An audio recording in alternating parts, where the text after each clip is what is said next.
It's now time for another edition of the Up and Down Sports Show. What in the wide, wide world of sports is going on here?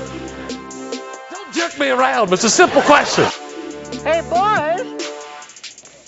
Look what I got here. I have a bad feeling about this. Anarchy! I don't even know what that means, but I love it. We talking about practice. Not a game. We talking about practice. What are you talking about, Willis? You ever tell you look like a penis with a little hat on? You must think I'm pretty stupid. We have clearance, Clarence. Roger. What's our vector, Victor? Howard radio clearance over. That's Clarence over. Over. Roger. Huh? I am the one who knocks.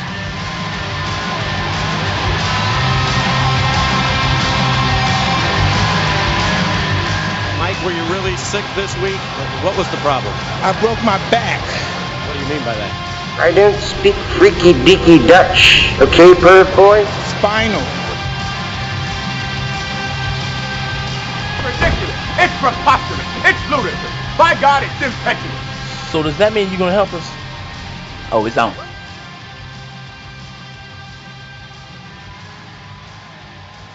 Hello and welcome again to the Up and Down Sports Show podcast with Justin and my buddy PJ Upton. PJ, what's going on?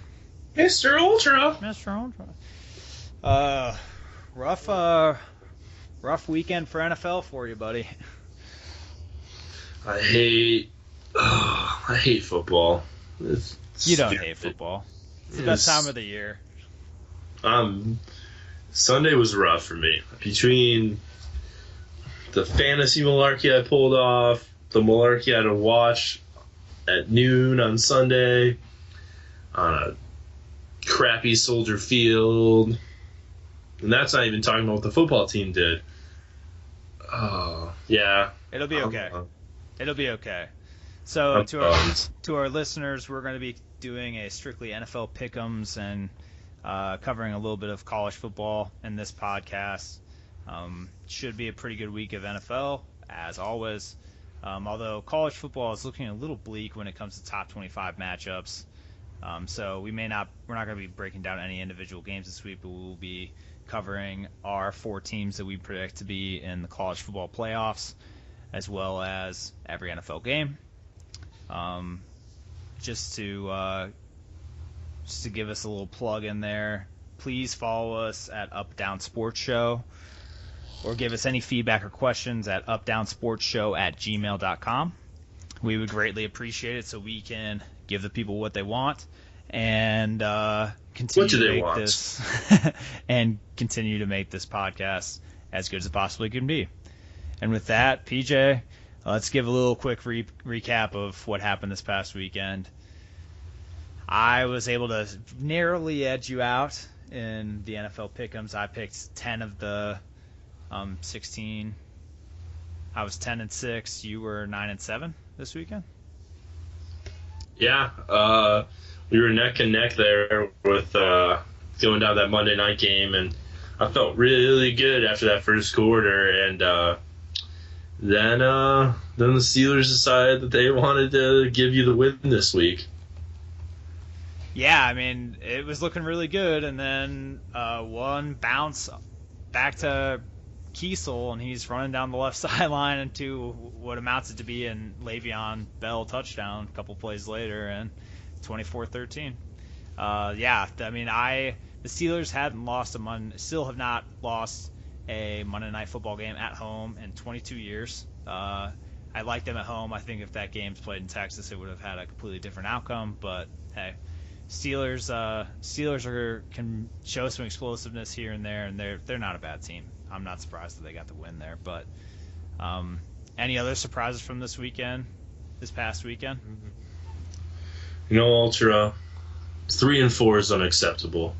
3-4 is unacceptable. I'll say it again. 3-4 is unacceptable. You just kicked the ball. You just kicked the ball. It's your responsibility. You've been really selfish these last couple of podcasts. Yeah. What is going on? The Bears locker room is not in a good place right now. Tough week. I'm sorry my Finns had to do that to you. That wasn't necessary. I didn't need Ryan, Michael Vick, Tannehill come in there and just make him look silly. Oh, I couldn't believe it. I could not believe it. And I knew at halftime it was done. I almost stopped watching, but then I was like, it may get better. Just maybe. Yeah, it didn't really turn out that way. Tannehill probably had his best game of the year, and it's like a freaking Pro Bowler. Well, and Jay Cutler did not look like a freaking Pro Bowler. He was, when Alshon Jeffrey's not getting you 10 yards receiving, I think you've got a problem.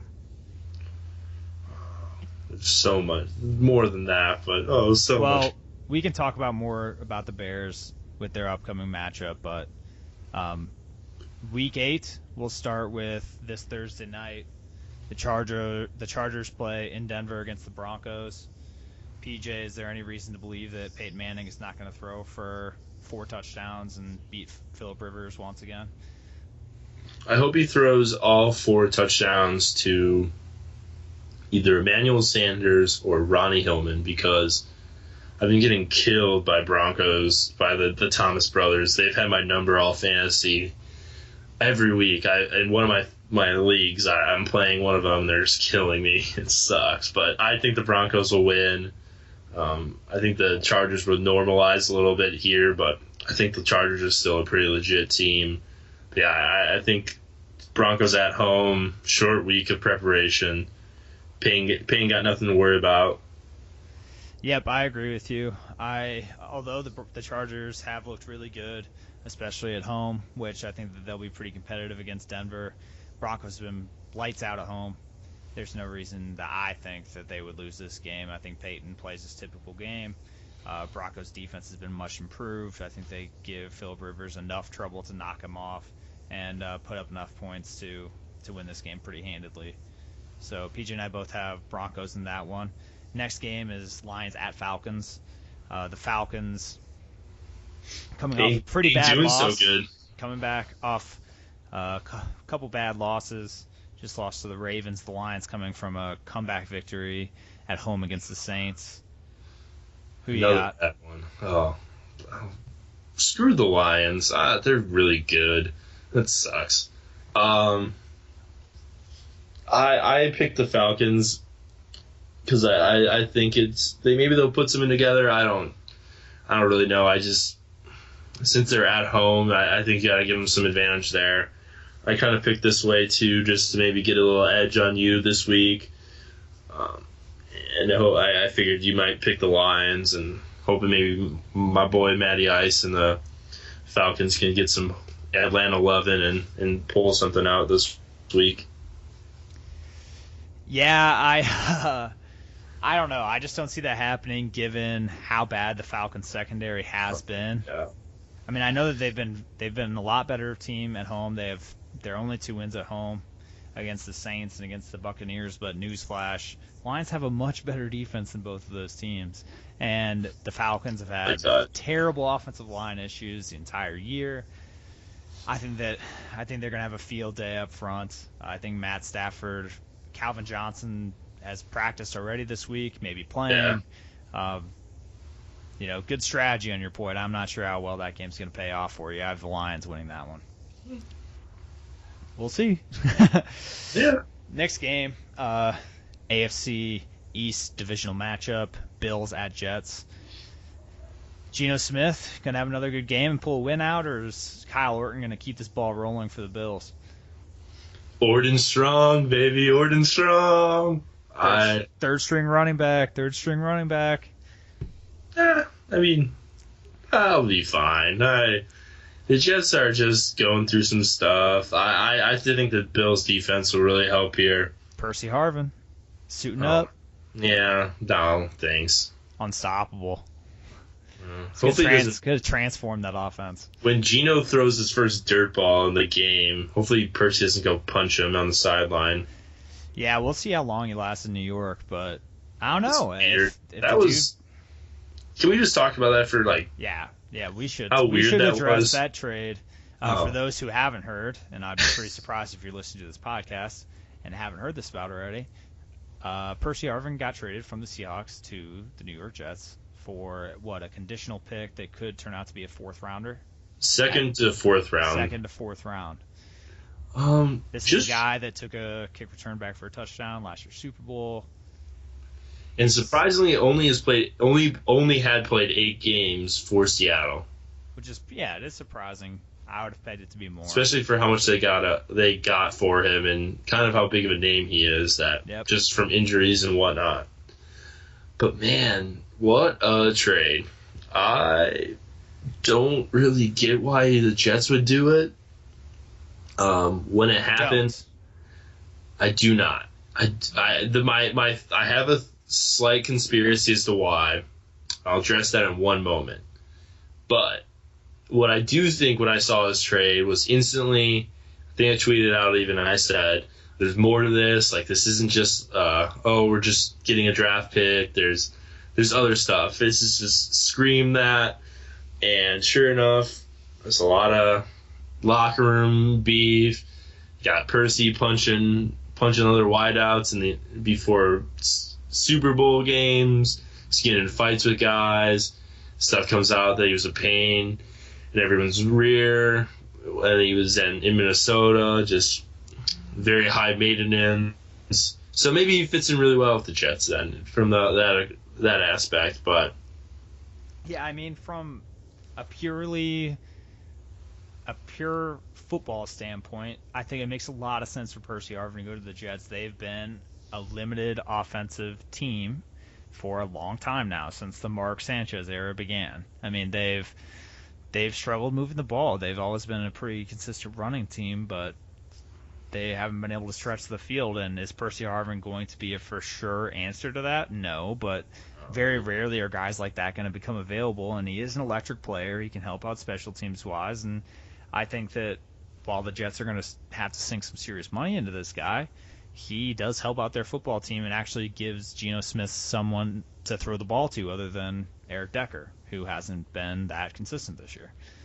Yeah, and so my conspiracy on this really quickly is that I think if you're the Jets, they made this move simply for the fact that I'm blanking on the GM for the Jets name.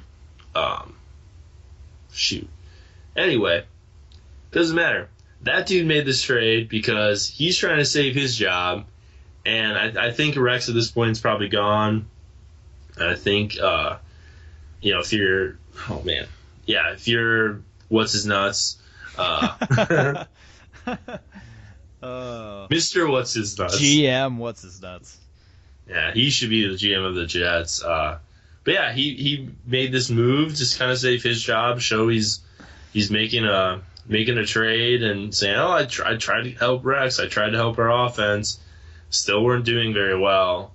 So just kind of trying to show that he put some effort. But yeah, it was weird. It's a weird trade. I don't really get it on either end, but it's a thing that happened. If you're the Seahawks, you got something at least for it, but you gave up a lot originally to get him. So I don't really think anyone in the end is going to win from this trade, but it was a trade nonetheless. Yeah, I mean, and back to the game, I think the Jets are going to win this game in large part due to the fact that the Bills are down C.J. Spiller and Fred Jackson. They have Bryce Brown and Dixon, two guys that I think that are going to be able to beat decent running backs, decent fill-ins for these two guys. But the Jets can take that part of their game away and hopefully make them one-dimensional enough that Kyle Orton can't beat them. We'll see what happens, but I think the Jets get a little spark from that trade that happened last week, and they're coming off more rest than usual. I think they'll be ready to go. I think they still win at home. Next game, Ravens at Bengals, big divisional matchup. Bengals coming off of a couple ties, losses, not looking so good, especially being shut out against the Colts in Indianapolis last week. Ravens, one of the hottest teams in football. Joe Flacco's looking like a Pro Bowler. Do you think they continue the success in Cincinnati? Yeah, I mean, I think you have to. I think it's going to be one of those games that the Bengals kind of put full speed ahead. They're putting in a lot of extra time this week to try to put everything together against the Ravens. It's a big divisional game.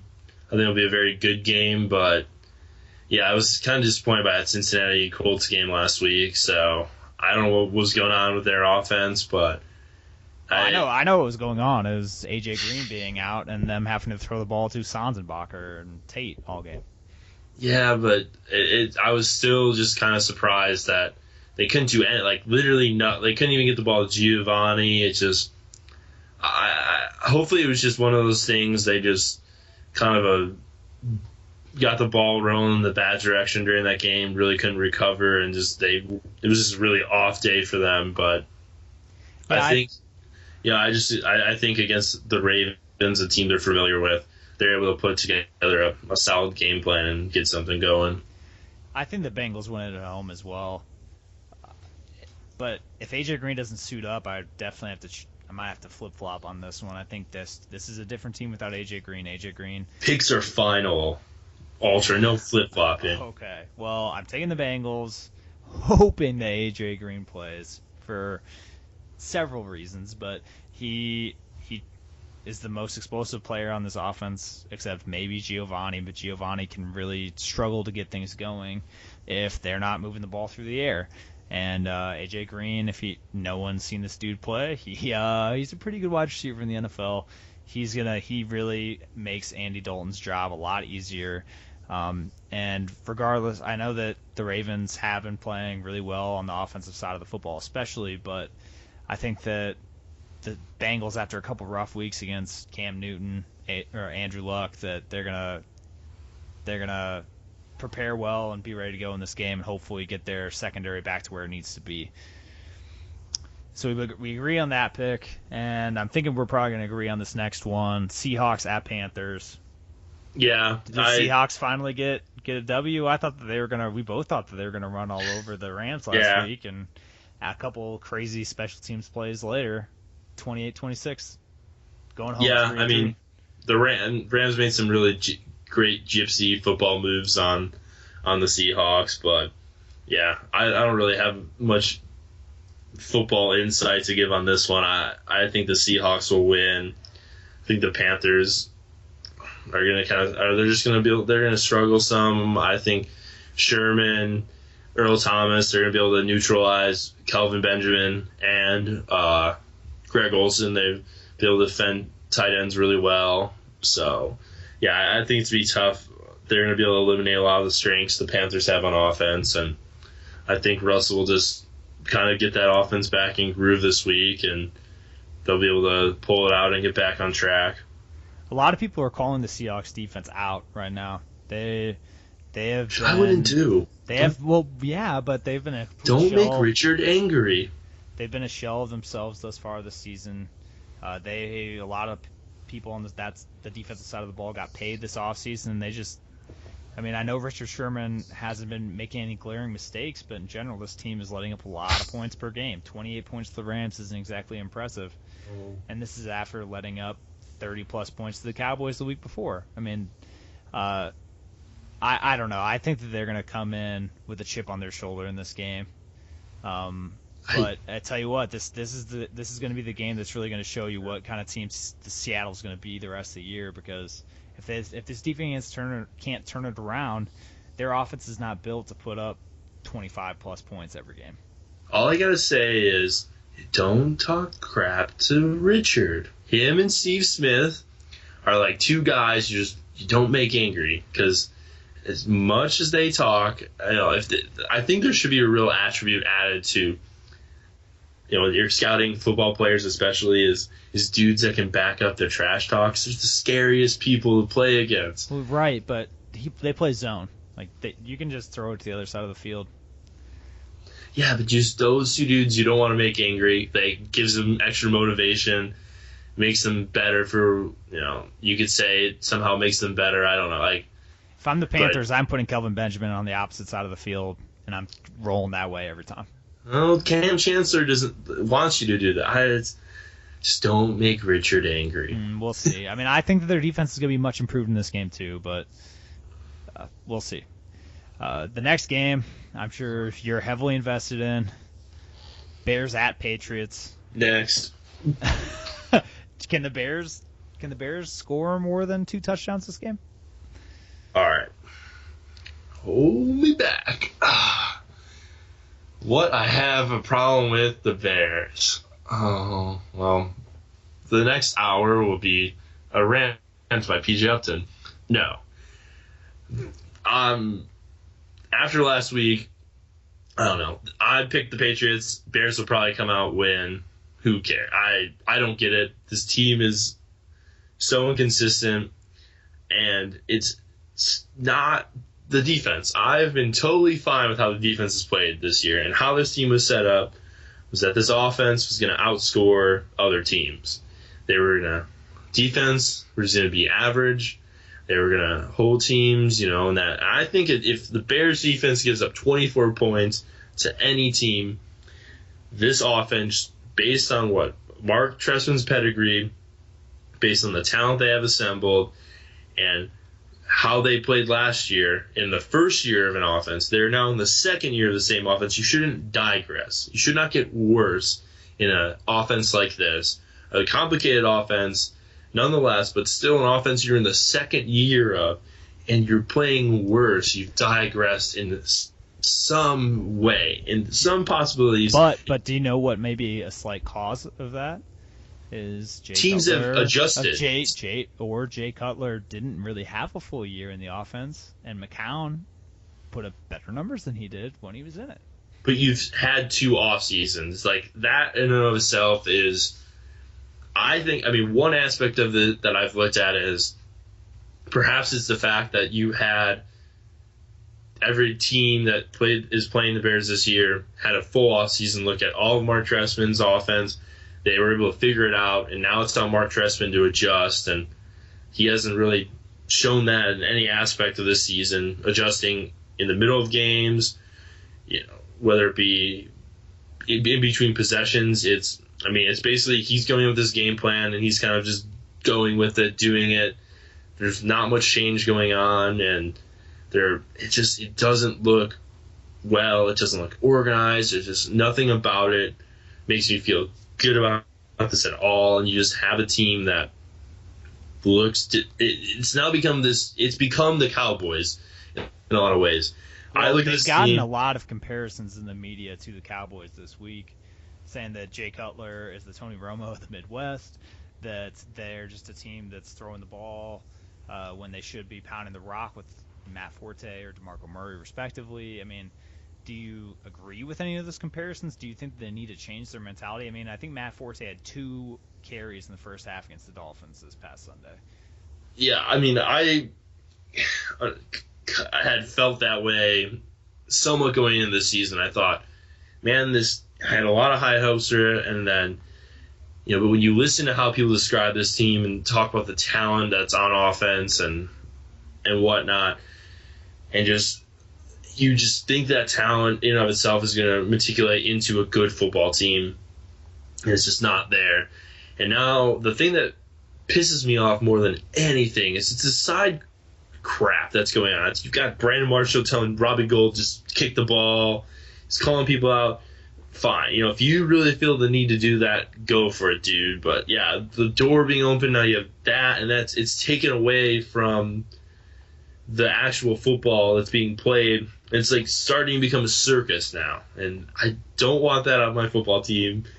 And it's just when they're not playing well, what are you going to do? It just becomes a sideshow, and the whole thing is just a mess. And Tom Brady is 4-0 against the Bears. I don't see why that changes this week. The Patriots are getting into gear now, but based on this inconsistent, weird season the Bears have been putting together, they'll beat the Patriots, and then I'll next week have to start talking the Bears up because maybe they figured it out. But the Patriots are probably going to win this game at home, and I'm predicting them to win. But I think it's going to be high scoring. I think both teams put up 30-plus points. I just think the Patriots end up scoring more. If the Bears score 30 points... I really think that the Bears are going to put this together. They have way too much on offense. Their offensive line is getting healthier. They have 4 really good guys they can throw the ball to if you include Matt Forte, and Matt Forte's top 5 running back in the NFL.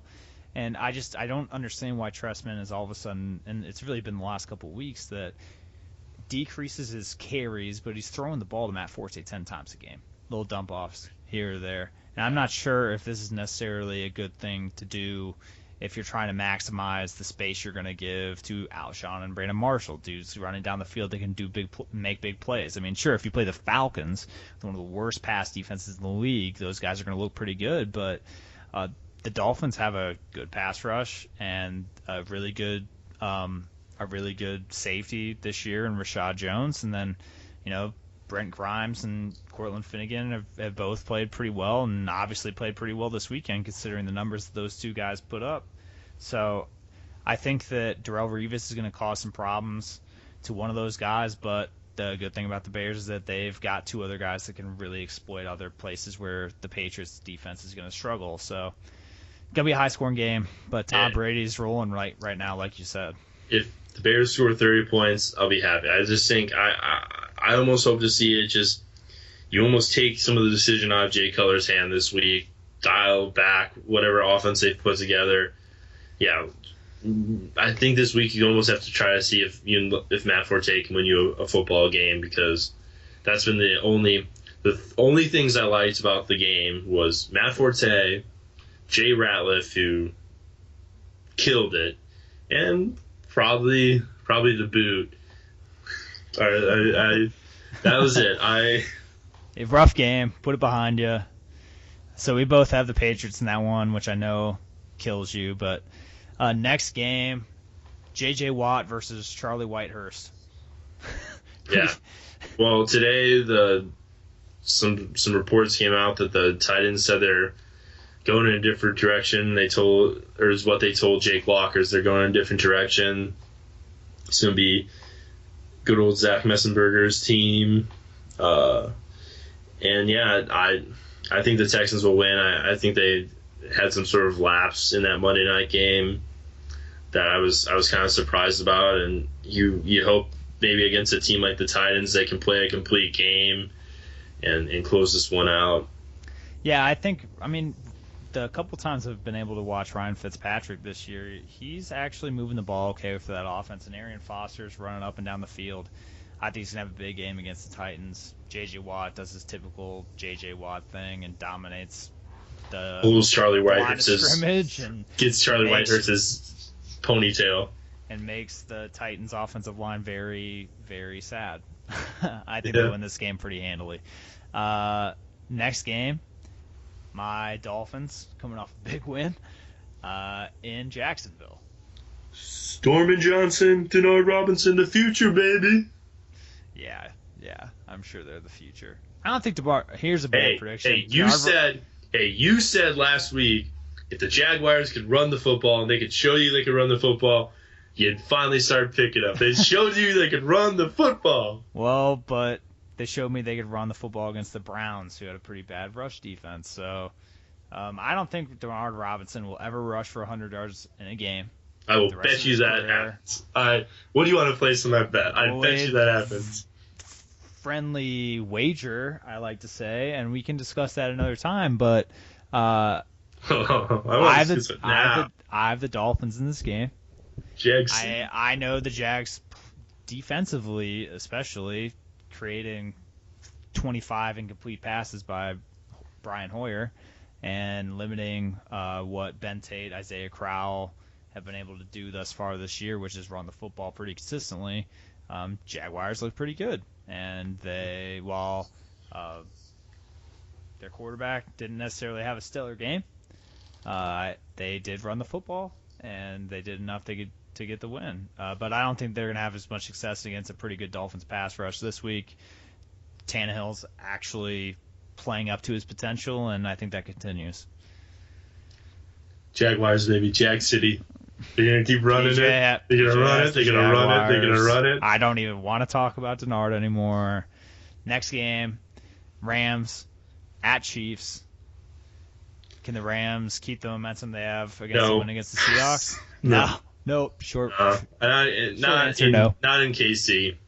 I think the Chiefs will get it going. They'll get another win, and they'll hang around this AFC West and this AFC wildcard mix. I mean, they might be able to put enough together to get themselves one of those wildcard slots. At this point, it was a big win against the Chargers last week, and I think obviously we both picked the Chargers, and pretty shocked to see that, and that KC is so hot right now. Baseball and football both doing really well. I think the Rams are going to go into Arrowhead and get a little after World Series buzz. That town is bumping right now. So I think Chiefs. I think that the Chiefs will win as well. That defense is playing very, very well. Philip Rivers was playing just as good as any other quarterback in the NFL going into that game. And while I don't think that he had a turnover, but they held him under 20 points in that game. And if you can do that against the Chargers, I mean, that's all you can ask out of your defense. And Jamal Charles is finally going, even though he's so quick. He's dodging concussion tests now, so he should be he's going to be healthy. He's going to be ready to go. I think the Chiefs win this game. I don't think the Rams are going to be able to avoid enough turnovers. I know Austin Davis has been playing pretty well, but I think he's going to throw a couple picks in this game and get down early, and I don't see them coming back. Next game, not the most thrilling game in the world. Not sure how exciting of a watch this is going to be, but the Minnesota Vikings in Tampa Bay playing the Buccaneers. Does Teddy Bridgewater have a heyday against this defense? He will do it either in the first quarter. Or the first half, he will throw 5 touchdowns, or the Vikings will lose. And I think Teddy will not be able to throw the 5 touchdowns in the first half against the Bucs, because that's all you really need to be able to play. Put one good half against the Bucs, and floodgates are open. But yeah, you know what? I think Lovey, playing an old NFC North rival, and helps his assistant Leslie Frazier get a win against his former team, and maybe they'll do what the Bills did for Jackass Schwartz and carry him off the field after a last-second Buccaneers field goal to beat the Vikings at home. See, I think that Mike Glennon might be a good enough NFL quarterback. He might start for the Buccaneers for the next couple of years. I don't know, but I think the Buccaneers defense has just been way too inconsistent. I know Teddy Bridgewater hasn't been, the model of consistency when it comes to. He's a rookie. But he's a rookie, and he is talented. And I think that after the last few weeks, that they are going to unleash him a little bit. Jerick McKinnon has been running the ball really well for that team. Something that the Buccaneers can't really say is having a consistent run game. I think the Vikings get Cordero Patterson a little bit more involved after getting him a touchdown last week. And I think that Teddy Bridgewater plays well enough to win in Tampa Bay. But you have the Bucs, though. I do have the Bucs. You have the Bucs. I have the Vikings. We differ on that one. Next game, the high-scoring Eagles against the Arizona Cardinals' stingy defense. Does Chip Kelly get the best of the Arizona Cardinals this week, or do the Cardinals continue their success? I kind of think the Cards are going to keep that success going. This would be a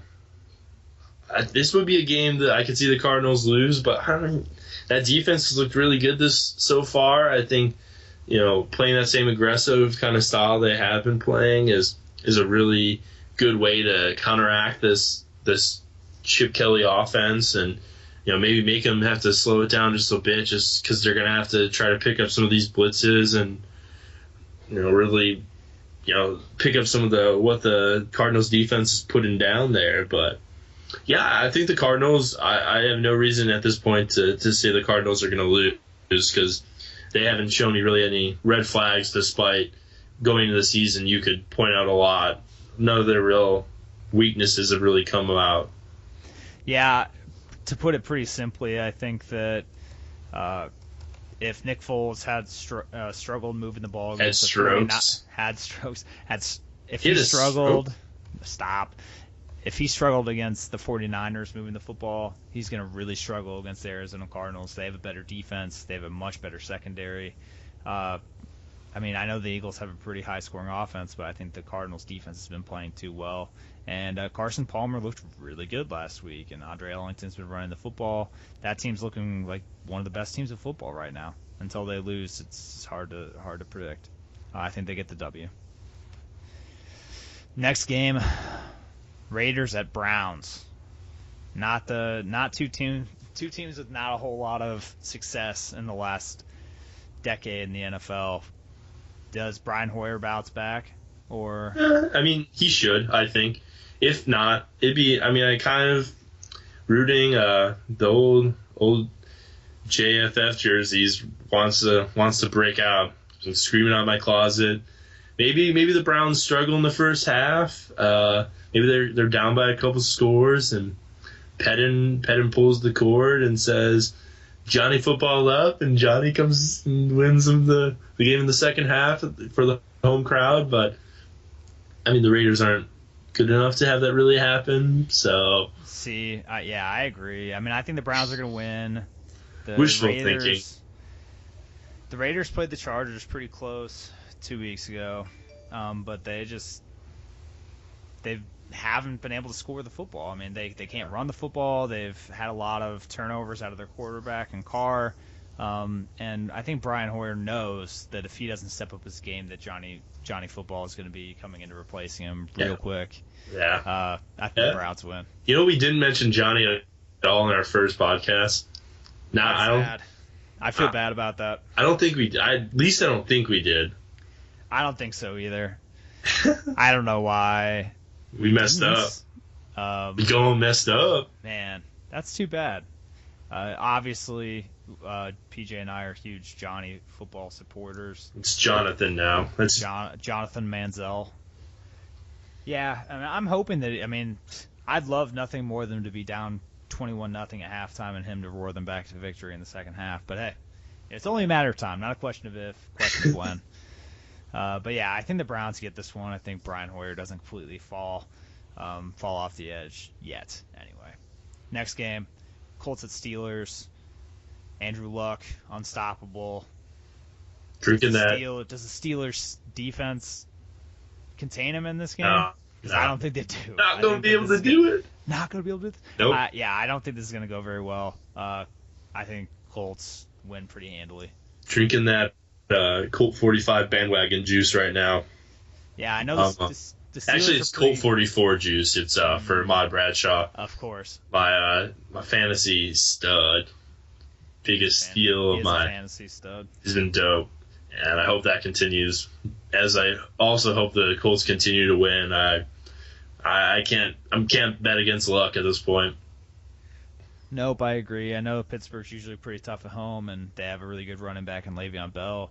But I think this is gonna be a really high-scoring game. I don't think that Andrew Luck's gonna have any trouble moving the ball against that defense. They're pretty banged up. James Harrison's starting for God's sake. Can't bet against Luck is a good ESPN 30 for 30 title, by the way. I want to claim that as an original Uptown Sports Show idea right here, right now. Can't bet against Luck. If they ever make which they honestly, we didn't get to talk about this yet, but we should at some point talk about that draft class. And if I'm sure they'll make an ESPN 30 for 30 at some point, because it's a very interesting draft to go into, and just looking at how early the impact some of those quarterbacks have made. Very similar to the 1980 or the Marino draft they did. 1983. Thank you. Yeah. But yeah, I think the title for that ESPN 30 for 30 is "You Can't Bet Against Luck." Well, and it's been pretty true thus far. What if I told you? There's no way. He's the most impressive quarterback of football right now, I think. I know Peyton Manning's thrown a lot of touchdowns. I know Aaron Rodgers has thrown 3 touchdowns, no picks in every game for the last 4 games. Give Andrew 10 more seasons. Give him just 10 more seasons. Look at what Andrew Luck is doing with who he has on his team, and he's he's going to be a Hall of Famer when it's all said and done. He's going to make T.Y. Hilton a Hall of Famer, well, too. Yeah, I mean, he makes T.Y. Hilton look pretty good. 2 more games left. This next one, Packers coming off of a demolishing of Carolina in New Orleans playing the Saints. PJ, does Aaron Rodgers continue his dominance, or do you think Drew Brees can outduel him here? I went with the Saints. If this game wasn't in New Orleans, I would have probably flipped it. But it's we said it last week too. It's go time for the Saints. That was such a bad loss for them against the Lions. I thought they had it. I thought I was gonna be able to gloat about it on this episode. Can't do it because of Drew Brees has been turning the ball over. It sucks. Golden Tate's the fastest man alive. That touchdown was awful. Oh. That was one of the worst. That's one of the worst defensive plays I've seen in the NFL. It was bad. Yeah, I mean, I'm picking the Saints just because they're kind of their backs to the corner, but that division's still wide open for them to take, and maybe they can do it against the Saints or they can do it against the Packers. I'm sorry, at home. Yeah, I mean, I disagree with you here. The Saints have been. I know that they're a great dome team and they play historically very well at home when Drew Brees is their quarterback, but great dome team. Their defense is pretty bad. I mean, they've really struggled to keep any team under 30 points, whether it be the Falcons. I know they held the Lions in check to 24 last week, but I mean, they were Calvin Johnson less and Reggie Bush didn't play the second half. I think this team really struggles to keep teams from scoring. I know Jimmy Graham will be coming off of one. I mean, he should be a lot more healthy this week. Yeah, I'd like to think that Drew Brees can have a guy that he can actually target this week and doesn't have to wait till the second half to throw the ball Jimmy Graham's way. But Aaron Rodgers has a really good connection going with Jordy Nelson and Randall Cobb. He's unstoppable. I think they just outscore them. I'm not impressed by either team's defense here, but I mean, they can run the football better. They have a better quarterback. They have better weapons. I think they win. And the Monday night game, why is this game on Monday night? Redskins at Cowboys. Colt McCoy heading home to Texas against Tony Romo. Hook 'em horns! Hook 'em horns. I love Colt McCoy. I do not love the Redskins in this game. DeMarco Murray is just going to run the ball for 130-plus yards like he does every other game. And with Brian Orakpo being out for the season, I don't see any reason why that shouldn't happen. All-pro linebacker, Brian Orakpo. Yep, I think their defense is going to struggle. I think that Romo could probably throw the ball under 15 times this game if Dallas really wanted to, and they could probably still win. That's what they should do. Yeah, I would recommend they do that. I wanted to pick Washington in this one, kind of. I was hitching towards it. I was inching towards it. And then I was like, Cowboys. How about them Cowboys? I think the other shoe's going to drop on the Cowboys at some point, but I don't think Washington's going to be the ones to allow it to happen.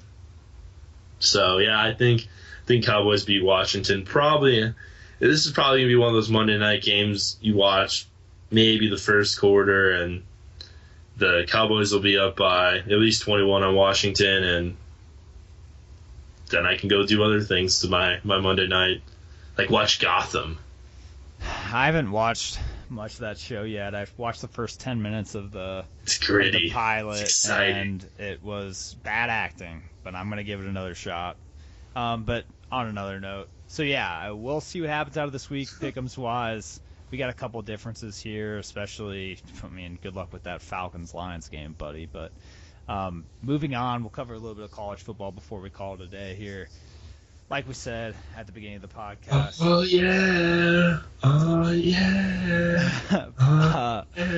Not a lot of great top 25 matchups this week. SEC matchups not that good. Ohio State, Michigan State have pretty easy matchups within the Big Ten. I don't know. So we're just going to cover our projected playoff teams as of right now. Last week, I had Florida State, Oregon, Mississippi State, and Baylor. Baylor lost to West Virginia this week. And so in place of them, my other 3 teams remain the same, but I actually have Notre Dame in my top 4 teams moving forward, mostly because of their strong showing against Florida State. And we can talk about that game in a little more depth here. But PJ, who are your 4 teams, and do you have any changes? Nope, nothing changed. I kept all 4 the same. Feeling a lot better about my Michigan State pick at this point, especially after that Baylor loss. But yeah, it's a disappointing week for college football, especially. All I did on Saturday was watch college football. It was a really good week. There was a lot of really great games on, and not so much this week. So, but yeah, I still have Michigan State, Ole Miss, Bama, FSU for my football playoff. Sparty Nation playing Michigan this week. I think they'll be able to pull another W. And I mean, Ole Miss and Bama, we just kind of gotta hold off on, wait and see what happens. And yeah, Florida State was able to pull one out there. It was a pretty crazy game. Yeah, I mean, the big controversy out of that game was the last play, or not the last play, but the 4th and goal that Notre Dame had to win the game, and there was an offensive pass interference called on the slot wide receiver. Wide receiver outside of him ran an out. No one was even close to him because the wide receiver on the inside took 2 defenders with him. Offensive pass interference. And they had to go 4th and 17 or something like that, and they obviously didn't make it. What did you think of the offensive pass interference call? Did you think it was the right call? It was, I was kind of confused by it at first, but, when you look back at it, and it's just like how they announced it during the game, then once you look back at the tape and kind of see it, it was fine. I think you could have called it. You didn't have to call it. You can argue, could they have just swallowed their whistle? That type of situation. I don't know. I'm fine with it either way. I don't know. It was a tough call to make. I don't know if I could have made it, but yeah, it happened, and it's too bad for Notre Dame, who I think kind of outplayed. They Florida did outplay State for them. They were the more impressive team in this game. Everett Golson looks awesome. And he's a good quarterback.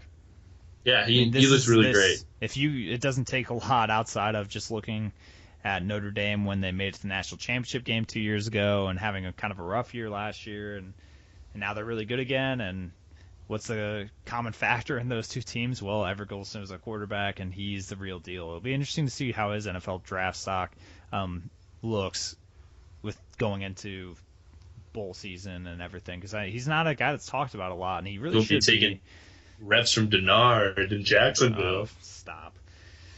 Stop that. So anyway, yeah, I agree. I thought I actually agreed with the call. I think the guy, I understand that pick plays are pretty normal in both the NFL and college football, but that was a pretty blatant one, and on the side of the field that, the entire, anyone watching that game could have easily seen it. I agree with it 100%. And if they wouldn't have called it, I think that would have been a much bigger deal. So, David Robinson's kid, though, pretty dope. He's a freak, man. Too bad he's not 7 foot, but Admiral 2.0. Dude, you might have some shots doing some things on Sundays too. I think so. What year is he? Do you know? I don't. I honestly didn't know. I don't think he's a senior. I didn't know David Robinson's kid was on Notre Dame till this year. Till they said something about him.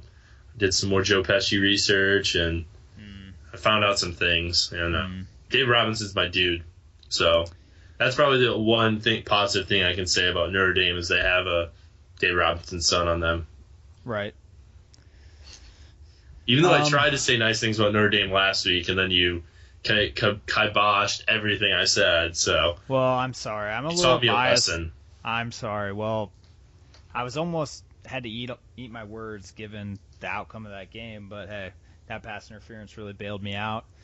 PJ and I look forward to bringing some more college football analysis in the upcoming weeks, but this week didn't turn out to be a very good matchup. So as things really start to ramp up in conference play, let's go Cats. We'll definitely be covering some more games. But PJ, I think that's all I got for this podcast, man. Are there any other NFL topics that you wanted to talk about? No, I think we're good this week. I almost got all of my Bears ranting out of the way. Maybe sure it won't be the last Bears rant you have. Nope. I still got more in the tank to talk your ear off and our listeners' ear off some more about how disappointed I am with this Bears team thus far. But yeah, we'll see. It's a new week. If they upset the Patriots, you're going to be singing a different tune next week. And for your sake, I hope that happens. But for our pick's sake, I hope the Patriots win. Yeah. And I'm hedging my bet. I'm hedging picking the Patriots. That's a win-win for you. All right. Well, thank you to all of our listeners for giving us a listen again. PJ and I really appreciate you guys giving us your time. Please follow us at Up Down Sports Show, or give us any questions. Come up with any questions or want to give us any feedback. Please email us at updownsportsshow@gmail.com. We look forward to talking to you next week. Probably come up with our NBA previews hopefully in the next couple days next week, and we look forward to talking to you then.